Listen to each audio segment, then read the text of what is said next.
हरियाणा के मुख्यमंत्री मनोहर लाल ने पंचकुला जिले के पिंजौर में हॉट एयर बैलून सफारी का शुभारंभ किया। इस दौरान मुख्यमंत्री ने हॉट एयर बैलून सफारी का लुत्फ उठाया। हॉट एयर बैलून सफारी में शिक्षा एवं पर्यटन मंत्री कंवरपाल गुर्जर और विधानसभा अध्यक्ष ज्ञानचंद गुप्ता भी मौजूद रहे। तो वहीं मुख्यमंत्री मनोहर लाल, पर्यटन मंत्री कंवरपाल और विधानसभा अध्यक्ष ज्ञानचंद गुप्ता ने हॉट एयर बैलून से वादियों का सफर किया।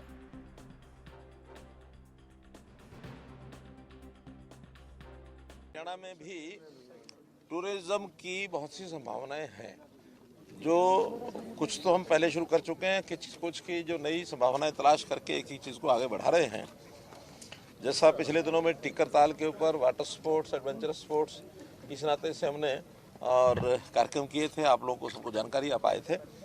आज उसी कड़ी में इस उत्तर हरियाणा के क्षेत्र में और खास करके हिमाचल का गेटवे ऑफ हिमाचल जिसको हम कहते हैं, तो हॉट एयर बैलून ये चर्चा बहुत दिनों से कंपनी के साथ चल रही थी। हालांकि बहुत वायबल उनको अभी ये प्रोजेक्ट नहीं था, तो हमने एश्योर किया कि आपका जो वीजीएफ के नाते से जो नुकसान लॉस है 2 साल तक हरियाणा सरकार देगी। उनके साथ सारी बातचीत होने के बाद और आज ये हॉट एयर बैलून का जो एक प्रोजेक्ट है इसको आज शुरू किया गया है। एक ट्रिप प्रातःकाल ये सनराइज के समय से पहले इनको करना होता है, क्योंकि उनकी अपनी कंडीशंस होती हैं, हवा की कंडीशन और मौसम का सारा। और ये जो वादी है, वैली है, इसके अंदर उनको सूटेबल ये जगह मिली है। ये सब लोग एक हाई एंड के जो टूरिस्ट होते हैं उनके लिए एक ये सर्विस है, तो उस नाते से अपना ये जो उनका एक प्रकार रहता है संपर्क करने का, वो करेंगे। आज लॉन्चिंग के समय हम लोग, हमारे टूरिज्म मिनिस्टर और हमारे स्पीकर साहब, हमारे प्रमुख लोग जितने भी थे, 6 लोगों ने उसमें किया है।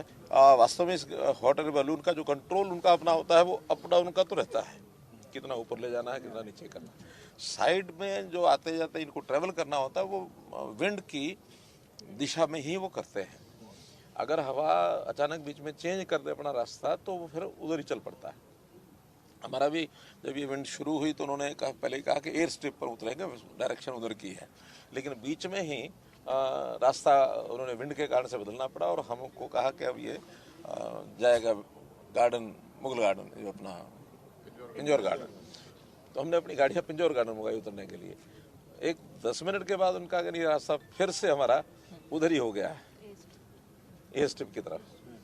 तो लेकिन वो कुल मिला करके दोनों के बीच में हमें एक स्थान के ऊपर उतारा। इनको लैंडिंग और टेक ऑफ इनकी मास्टरी होती है। ठीक जगह पर लैंडिंग करते हैं, जहाँ खाली जगह उसके ऊपर लैंड कर लिया, और बहुत नीचे भी ले आते हैं, जब पेड़ों के साथ भी अच्छा बहुत से जानवर, जंगली जानवर वो हमको देखने को मिले, और बहुत अच्छे घरों के ऊपर लोग छतों पर चढ़ गए हैं, वेव कर रहे हैं, उनके लिए एक नया अनुभव था। एक एडवेंचर स्पोर्ट्स के नाते से एक कदम आज हमने बढ़ाया है, और निश्चित रूप से इसका लाभ हरियाणा का कई दृष्टि से है। बहुत से लोगों को रोजगार भी मिलता है इससे। कुछ जो हाई एंड टूरिस्ट हैं उनको इसमें चढ़ने के बाद आनंद भी मिलता है। और अब ये लगातार 2 साल तक अब चलेगी। हमने इसमें 72 लाख रुपया वीजीएफ 2 साल के लिए सैंक्शन किया। सर, आम लोगों के लिए कब से बुकिंग्स वगैरह इसकी स्टार्ट हो जाएगी? क्या फेयर्स रहेंगे? हाँ, 13,000 रुपया पर ट्रिप का, पर पर्सन। ये इनका भी जो टिकट जंगल सफारी का प्रोजेक्ट है वो जब शुरू हो जाएगा, तो ऐसे ही इन लोगों से बात हुई है। तो गुड़गांव, दिल्ली का जो टूरिस्ट है वो वीकेंड पर वहाँ जा करके भी ये सब कर सकता है, तो उसको भी विकसित करने का ये सारा विषय चल रहा है। राखी गढ़ी है, उसका ये विषय चल रहा है।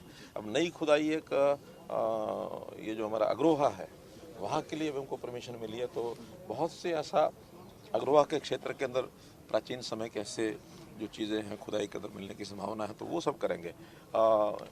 ये तो महेंद्रगढ़ जिले में नारनौल में घोसी पर्वत, वहाँ भी एक हमने पास किया, उसको रोप वे लगभग 13 करोड़ रुपए लगा करके रोप वे बन रहा है। ऊपर चवन ऋषि जी का आश्रम है उस पर। तो ऐसे जितनी भी संभावनाएं हमको मिल रही हैं टूरिज्म की, एक एक करके हम उसको आगे